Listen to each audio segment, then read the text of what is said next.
Hello everyone, welcome to another update on the Kwyll project. Just as a quick update on how this is going to be going from here on in.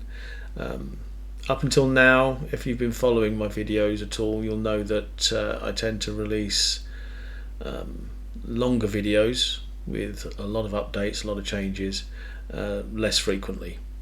That's how I've been doing it up to now, with a lot of editing and so on. I'm going to try and switch modes for a little while now and just do very short, quick updates once a week, maybe. Minimum editing, just me describing what I've been working on for that period, that week. As I've said before, a lot of what I'm going to be doing from here on in is going to be focused on the Spectrum side and optimization, memory and performance, which doesn't really translate well to the videos. So I probably won't go into too much detail on those unless there's anything particularly interesting. I'll just give a blanket statement that I've been working on X, Y or Z for the Spectrum optimization, and just maybe just touch on it a little. But hopefully each week there'll be a little bit of editor stuff, changes to the features that smaller changes to the features that present a little bit better on the video, and I'll try and present those as much as I can. There are a few this week.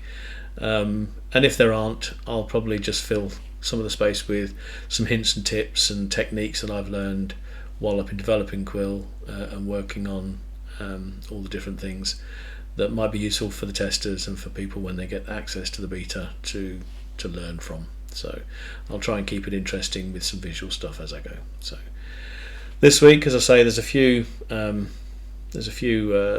things that I want to show in the editor, so we'll move over to the editor quickly, and I'll get into them. So if I start by clearing out what we've got here, we'll go to a clean project.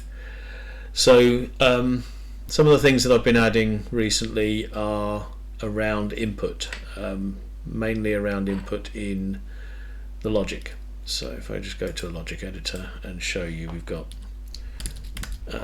a new, actually let me show you what we had up until now, which is the controller. So this is the node, this is the only node you've had access to up until now for getting input from the player in your game. So it's just left, right, up, down and fire. Defaults to QA, OP and space. And you've got these modes down here for pressed, released, just press and just release. So what that basically means is it'll return whatever you type into here on this port if the left button is pressed at that particular point in time. Or if you switch to this mode, it'll be if the left button is released, not pressed. If this one, it'll only output a 1 if it was not pressed in the previous frame but is pressed in this frame, and similarly just released is it will output a 1 if it was pressed in the previous frame and is no longer pressed this frame. So the little bit of technical detail, the actual tracking of the controller state, be it keys or a joystick when joystick is supported, is updated once at the start of the frame and then stored, and then this node just queries that stored information. So it allows you to have different modes in here. So that's basically what you've had up until now. And I've introduced a few new nodes for various reasons. So first of all, we've got key input, which allows you to query any key you like. So, and it's got the same 4 modes which work in exactly the same way, but you can query any key. So you can list all of the keys we've got here, and if you choose a particular key, like I have here, M, the output on this port will be 0 or 1, depending on whether the state is correct. So in this mode, it will output a 1 on here if M is currently pressed.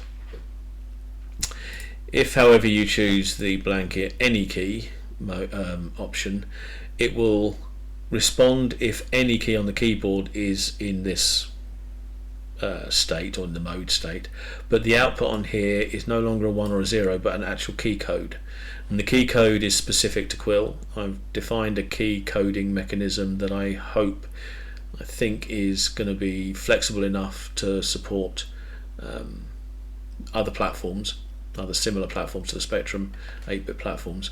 So rather than choose the Spectrum key codes or any other key codes, I've chosen, or scan codes, I've chosen to define my own key code mechanism, and the key codes are output in that form.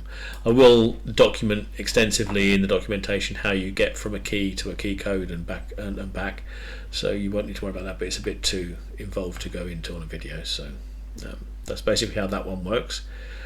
We've got another new node, which is wait no key. Now that basically, you can see it's an incredibly simple node. It's in the flow, so what it basically does, it will block there while any keys are in any of these apart from the released state. So if any key is pressed, if any key is flagged as being just pressed or just released, it will just block there until they're not. So it'll go through as many frames as it takes to clear that. It blocks the entire game for that time. So it's useful for if you've chosen to have, like on your menu screen, a key, and you're using this node to detect that key to start the game, for example. You might want it to start on pressed or just pressed, but you want to make sure that none of these states are valid when you get into your game, because if you have some logic in your game that looks for just pressed or just released, if you've gone straight into your game on hitting just pressed, chances are you're going to trigger some of those logic flows in your game when you don't want to. You want to start your game clean. So if you've got a menu screen from where you start your game, and you're listening for space or any key to start the game, you can pop one of these in before you switch screen or switch to the game, just to make sure that the player isn't touching the keys anymore before you get into the game, so you start in a safe state. So that's that one. And then we've got one more, which is, and this is going to give away the reason for all of these new nodes to a degree, is configure controller. So this is related to the controller. You've got the up, down, left, right and fire inputs on here, and the configure controller node allows you to change the keys associated with them. What it normally does up until this new facility, these will be the keys that you define for your game, which you can define here, which again is something new, but you can control which keys map to those inputs. With this node, you can change that during your game, so you now have the ability to create input configuration screens. So you choose which direction you're going to be remapping and which key you want to remap it to. You can choose it manually from the list, or, and this is where it gets more powerful, is you can bring that key code from any key input and put it into there, and that will allow you to remap your key. So you probably have guessed, as I say, we've got this configuration mode. So let's have a quick look at an example of this in action. So I've put together another tutorial, which will be in the manual once it's all written up. So in this tutorial scene, I've got three screens, a very simple room, just so that we've got a game, but the main thing is in the screen. So we've got the game screen, which has the game window. We have the main menu, which is where you start, hence the flag, which allows you to press C to change the controls or press space to start your game. And then we've got the config screen, which is where we configure those controls. So there's lots of different ways you can do this. This is just one example of how I've put it together. Because I've taken the route of providing those low-level controls, you can decide how you want to get your player to configure their control in a way that suits your game and what you want to do. But what I've got here is I've got a bunch of instruments. So I've got just these label ones here, the first 5, 0, 1, 2, 3, 4 and 5, and then we've got these ones which use a new instrument type. So 0, 1, 2, 3 and 4, and then 5 through 9 are of this new key code instrument type. So we had integer, text, tile, and now we've got key code. Now that will take a key code in that custom format that I described earlier, which will be documented, and replace it in the instrument with the name of that key. So I've explicitly configured these with the codes that I know match QA, OP and space. So So those are those 5, and then we've got another 5 down here, which are these markers, which is 10 through 14. And these are just text ones again. And if we look at the data, we've got 5 and 6 are a less than symbol and a blank. So now if we look at what the logic does on this screen, this is our entire logic for changing the configuration of the controller for the player. So I'll go into a bit of detail about how it works. So basically you've got this always flow here, which runs a repeat loop 5 times, going over these 5 instruments here, because they start at 10. So it takes the index, adds 10 to it, and uses that to set the instrument. And what it's doing is it's basically deciding if this index variable here is the same as that instrument in the list, then use the less than symbol. If it's not, use the space symbol. It just allows you to very quickly move the arrow to the currently listening for input. So just as you change this index, it will move the arrow.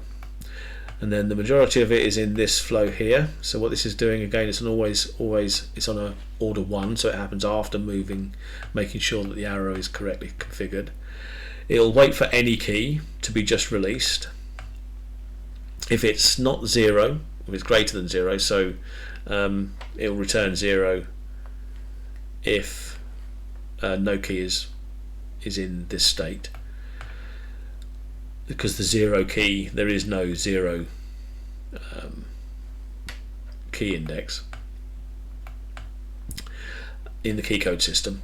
So if it's true, if there is a key pressed, then it will set the instrument, which is one of these 5, because it's 5 through 9, because we add 5 to it here, the index, to that key code value. And if you remember, these instruments are key code type instruments, so it will take a key code integer and print out the name of the string of the key. And then it goes on to configure the controller, which is the other new node we've got. So it basically takes the index, and we've ordered them specifically so that they match. So it's up, down, left, right, and fire are the order they are in the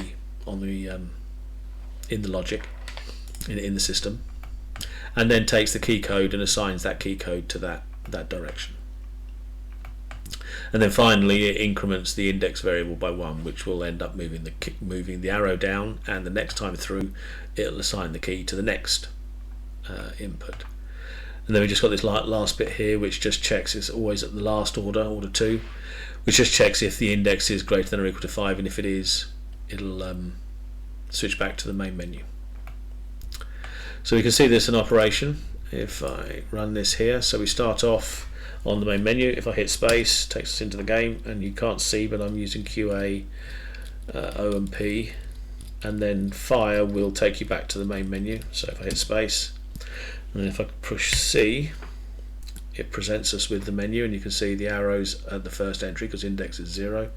Let's change these to QWPL, just reverse them. So up, down, left, right, and M to fire, just so we've got something odd. Now it's still space because that was checking for space, not fire. So I can push space to go into the game, and again you can't see, but I'm pushing QW, PL, and M. So that allows you to remap, allows you to let your player remap the controls to whatever suits them, and it's all done with that small set of building blocks. And you can configure this screen and how you want it to operate to whatever suits your style and your design. This is just one example of how you might do it. So that was that. The other thing that has been happening, and there's a short video that I posted, a very short video that I posted a short while ago about this feature called subgraphs or shared logic. I'm not entirely sure on the naming yet. So I won't go into too much detail here, but that's basically it's completed now. The video that I shared before was just an intro to the concept to see if I could get some feedback, and I've been working with the guys on the Discord, the early adopters, who've been testing an early version of it and giving lots and lots of useful feedback. So that's solidified now, so it's not significantly different to in the video, so I'll just link the video in the description below so you can go and see that if you want to see how subgraphs work. There's some changes in naming, so it's now called shared logic, just because it sort of seems a little bit clearer, and I've changed logic. This was before just called logic, is now game logic, which is the global logic that affects the whole game and runs wherever you are. So shared logic, it looks exactly the same. You can create as many subgraphs as you like, each with different inputs, and everything works in the same way. So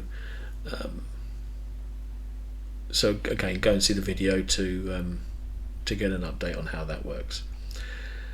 I think that was basically it. This editor has been updated with undo and redo, so that's fully functional now. So the last thing I wanted to add was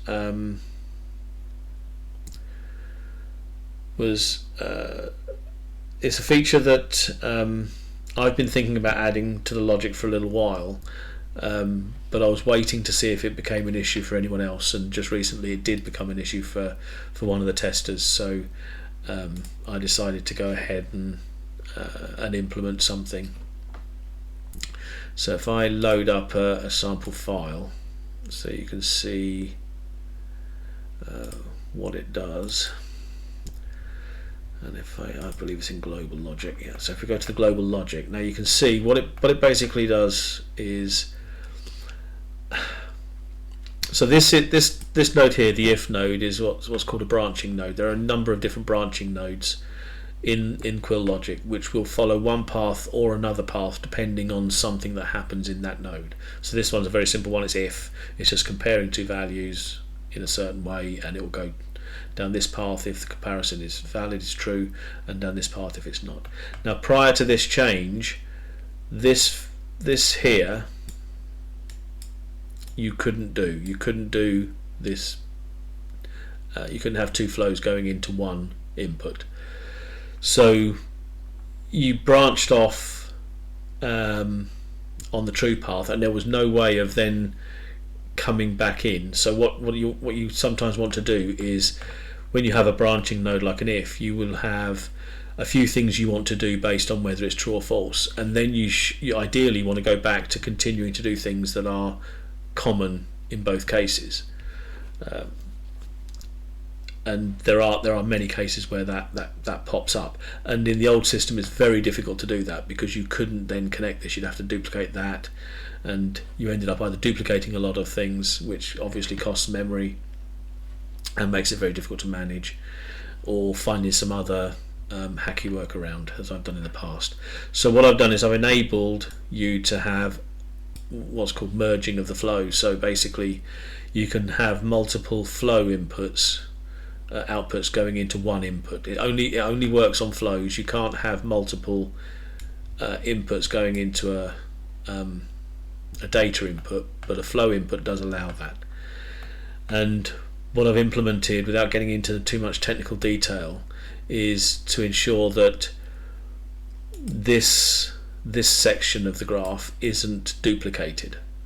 So in a nutshell, what happens is when you're exporting, it will follow this flow through, start off on a branching node, it will start off following the true flow, and it will create that node, create the code for that node, it will create the code for that node, and then it will stop, and it will come back and it will follow the false path and create the code for that node.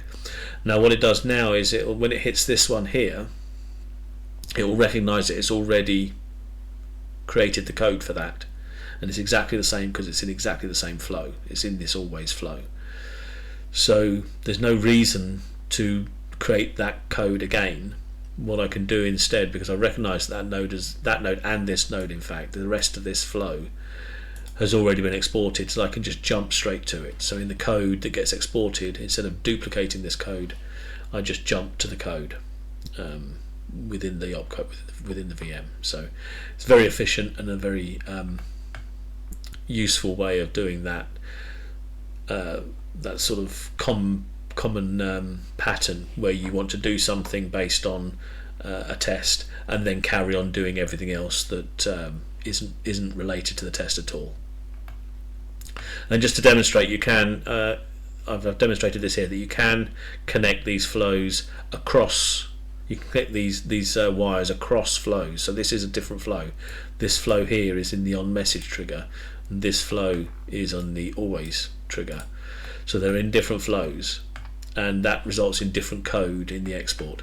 So when it spots a node that it's already seen here, it also effectively checks to see whether it's in the same flow. So in this case, when the exporter is following through here, it will actually duplicate this beep for this flow, because it's an entirely separate section of code, so it can't just jump between flows. It would break everything. So, but it deals with that, and it's fine. It would just end up duplicating that. So it's something to be aware of. If you are connecting across flows, you are going to end up duplicating whatever is shared across the two, not reusing.